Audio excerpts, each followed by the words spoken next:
1 on 3, take 2, mark.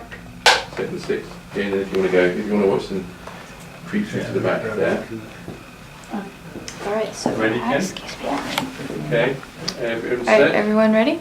Yes. All right, action then. Could we just have you just introduce yourself to the camera and just name a couple stuff that you've done? Hit all the cameras.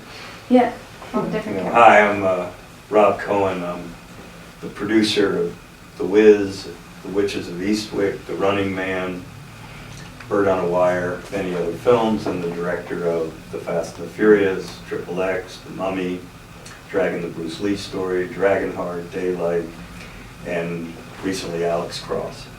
So I'm happy to be here partaking in this doc. All right.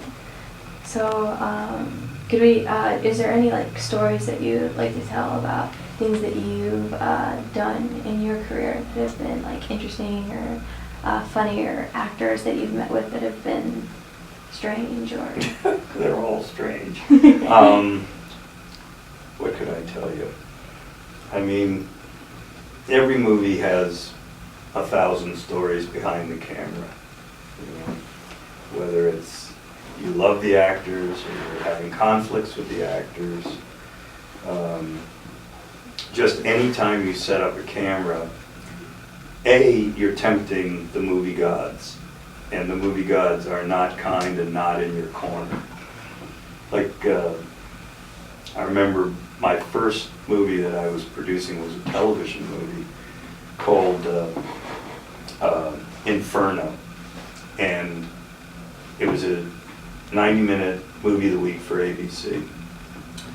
And I had promised Fox, 20th Century Fox, where I was an executive also, that I would make this movie for the license fee, for the amount the network gave us, and not go over.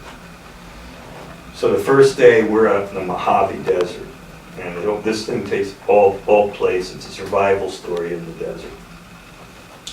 And we're setting up to shoot, and we start with Arthur Hill, who was the star, and we start shooting him, and then, you know, we're waiting for Diana Muldaur and James Stacey. These are names you probably don't know, but these were some semi-stars of television at the time. And we're waiting for them, and they're late getting here from Los Angeles to the Mojave. And in those days, you don't have cell phones. There's no way to reach a person who's out of reach. And we're waiting and waiting, and I see the day going into disaster because every hour was accounted for in this schedule.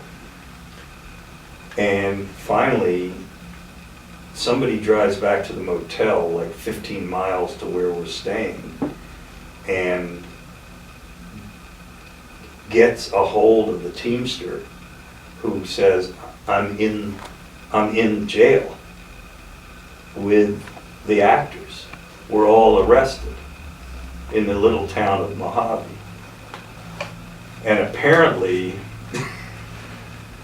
the two actors were rehearsing one of the scenes. And Jim Stacey, who was a bit of a wild man, had brought a real gun to rehearse the scene. So he's in the passenger seat in the front, and Diana's in the back seat. And they're rehearsing this scene where they're screaming at each other and doing all this stuff. And a driver going the other way sees a woman in the back seat with a guy waving a gun and screaming, you know, clearly angry. And he fucking stops at a payphone, calls the police. The police put up a roadblock with shotguns and the whole thing, and they grab this car and they throw Jim Stacey to the ground. They got his foot on his neck and shotguns at his head, and they cart everybody off to the jail. So I had to drive 30 miles from the location, bail out the actors when we could explain that the gun wasn't loaded, he has a permit for it, blah, blah, blah, blah, blah. And we finally get the actors out, right? Now it's like 1 o'clock in the afternoon. They were supposed to be shooting on set at 9 o'clock. We've already burned a big part of the day. We race out finally to the location, throw them into makeup and hair, and we set up for this next scene. And they come, no sooner do they come out of the trailer, and this is a true story, these big black clouds roll in out of nowhere. We're in the middle of the Mojave Desert. It's 110 degrees. These clouds roll in.